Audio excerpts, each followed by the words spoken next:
সুপ্রিয় দর্শক আসসালামু আলাইকুম, কেমন আছেন আপনারা? নিশ্চয়ই ভালো আছেন। আজকের ভিডিওতে আপনাদের সবাইকে স্বাগত জানাচ্ছি। আজকে আমি আপনাদের সাথে একটা ইম্পর্ট্যান্ট টপিক নিয়ে আলোচনা করব, আর সেটা হচ্ছে কত সপ্তাহে আপনি জানতে পারবেন যে ডেলিভারিটা নর্মালে হবে নাকি সিজারে হবে। এই জিনিসটা যদি জানা থাকে তাহলে আপনাকে আর বাড়তি টেনশন করতে হবে না, প্লাস প্রিপারেশান নিতেও সুবিধা হবে। তাহলে চলুন জেনে নেওয়া যাক সব কিছু। বাই দ্য ওয়ে, মূল ভিডিওতে যাওয়ার আগে একটা কথা বলি, আমি আমার চ্যানেলে pregnancy related, specially normal delivery related অনেক ইম্পর্ট্যান্ট তথ্য ভিডিও আকারে শেয়ার করে থাকি। এই তথ্যগুলো আমার পার্সোনাল এক্সপেরিয়েন্স ও আমার ডক্টরের সাজেশন থেকে নেওয়া। তাই আমার চ্যানেলটিকে যদি একবার আপনারা ভিজিট করেন তাহলে আপনারা আপনাদের প্রশ্নাতীত মনের অনেক প্রশ্নের উত্তর পেয়ে যেতে পারেন। আমন্ত্রণ জানাবো আমার চ্যানেলটিকে একবার ভিজিট করে দেখার জন্য। এবারে চলুন মূল আলোচনায় যাওয়া যাক। আমি শুরুতেই বলেছি আজকে আলোচনা করব কত সপ্তাহে আপনি সহজেই জানতে পারবেন নিশ্চিতভাবে যে ডেলিভারিটা নর্মালে হবে নাকি সিজারে হবে। এটা জানা থাকলে বাড়তি টেনশন হবে না, সেই সঙ্গে প্রিপারেশান নিতেও সুবিধা হবে। দেখুন, গর্ভাবস্থায় প্রতিটা সময় প্রতিটি গর্ভবতী মায়ের জন্য খুবই গুরুত্বপূর্ণ। এক একটা সময় বা এক একটা ট্রাইমেস্টারে এক একটা টেনশন কাজ করে। বিভিন্ন চড়াই উতরাইয়ের মধ্য দিয়ে একজন গর্ভবতী মা দীর্ঘ সময়টাকে পার করেন। যখনই একদম শেষ পর্যায়ে চলে আসেন গর্ভাবস্থার, তখনই একটা মহা টেনশন কাজ করে যে আমার কি নর্মাল ডেলিভারি হবে নাকি আমার সিজার হবে। সিজারটা হচ্ছে প্রি প্ল্যান, যেখানে আপনার ডাক্তার আপনাকে আগেই বলে দেবে। আর নর্মাল ডেলিভারি হচ্ছে একটা প্রাকৃতিক পদ্ধতি, প্রথম থেকে শেষ পর্যন্ত প্রতিটি ধাপ প্রাকৃতিকভাবে শুরু হয়ে প্রাকৃতিকভাবে শেষ হবে। কিন্তু প্রশ্ন হচ্ছে বুঝবো কিভাবে যে নর্মালে হবে নাকি সিজারে হবে। জানা থাকলে প্রস্তুতি নিতে সুবিধা হতো। আর ডেলিভারির ক্ষেত্রে শারীরিক, মানসিক, আর্থিক সব ধরনের প্রস্তুতি নেওয়ার জন্য এই জিনিসটা জানা খুবই গুরুত্বপূর্ণ। এটা আপনি 36 সপ্তাহে জানতে পারবেন, মানে নবম মাসে 36 সপ্তাহে আপনি যখন লাস্ট চেক আপটা করাবেন সেখানেই আপনি জানতে পারবেন যে আপনার ডেলিভারিটা কি নর্মালে হবে নাকি সিজারে হবে। কিভাবে সেটা? লাস্ট চেক আপ যখন করাবেন তখন ডাক্তার আলট্রাসোনোগ্রাম সহ ব্লাড টেস্ট, অন্যান্য সকল টেস্টগুলো আপনাকে দেবে।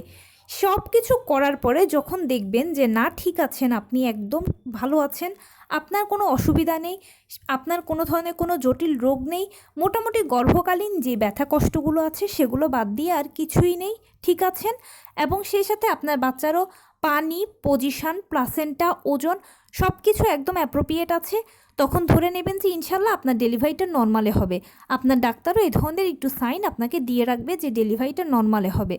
আর যদি কোনো সমস্যা হয়, যেমন আপনার কোনো একটা হঠাৎ জটিল রোগ দেখা গেল, বা কোনো একটা সমস্যা আপনার হলো, অথবা আপনার না হলেও বাচ্চার হলো, যেমন তার পজিশান সেফালিক হয়নি, ব্রিচ আছে মানে উল্টো পজিশান আছে, বা ট্রান্সভার্স বা আড়াআড়ি আছে, অথবা আপনার গর্ভের পানি কম আছে, অথবা বাচ্চার ওজন কম আছে, এই ধরনের যদি কোনো সমস্যা হয়ে থাকে তখন সেক্ষেত্রে আপনি ধরে নেবেন আপনার সিজার লাগবে, নর্মাল ডেলিভারিটা হবে না।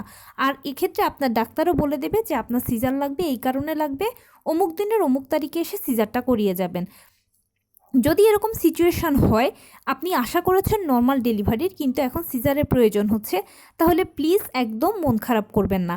কারণ আপনার উদ্দেশ্য হওয়া উচিত আপনার সন্তান যেন সুস্থ সবলভাবে আপনার কোলে আসে, আপনি যেন সুস্থ থাকেন, ডেলিভারিটা যেন সুন্দরভাবে হয়। এবার সেটা নর্মালে হলো না সিজারে হলো সেটা বড় কথা নয়। নর্মাল ডেলিভারি মানে খুব বেশি সফলতার কিছু নয়, আবার সিজার মানেই হচ্ছে খুব বেশি ব্যর্থতারও কিছু নয়। নর্মাল ডেলিভারি বা সিজার এই দুটো জাস্ট সন্তান জন্মদানের পদ্ধতি মাত্র। প্রতিটি বাবা মায়েরই কামনা থাকা উচিত একটি সুস্থ সবল সন্তান এবং একটা সুন্দর ডেলিভারি, যার মাধ্যমে যেন মা ও বাচ্চা উভয়ই ভালো থাকে। কেননা মা বাচ্চা একে অন্যের পরিপূরক। মায়ের যদি কিছু হয় তাহলে বাচ্চা সবথেকে বেশি কষ্ট পাবে, সে ভালো যত্ন পাবে না। বাচ্চার যদি কিছু হয় তাহলে মা সবথেকে বেশি কষ্ট পাবে, তারই অনেক বেশি খারাপ লাগবে। সেজন্য মা ও বাচ্চা একে অন্যের পরিপূরক। ডেলিভারি যেন সুস্থভাবে হয়, সুন্দরভাবে হয়, মা যেন সুস্থ থাকে, বাচ্চা যেন সুস্থ থাকে, এটাই সবসময় চাইবেন, কামনা করবেন, আর কিছুই নয়। তো এ ছিল আজকের ভিডিও। কেমন লাগলো বলুন? যদি ভালো লেগে থাকে ও হেল্পফুল হয়ে থাকে তাহলে প্লিজ লাইক, কমেন্ট, শেয়ার করতে একদম ভুলবেন না। আর সেই সাথে আমার চ্যানেলটিকে সাবস্ক্রাইব করার বিনীত অনুরোধ রইল। পাশে থাকা বেল আইকনটি ক্লিক করে দেবেন যেন আমি ভিডিও আপলোড করার সাথে সাথে আপনারা নোটিফিকেশান পেয়ে যান।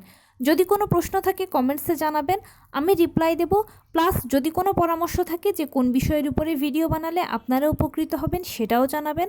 আমি আপনাদের পছন্দের সর্বোচ্চ প্রায়োরিটি দেব। ভালো থাকবেন, সুস্থ থাকবেন। আসসালামু আলাইকুম।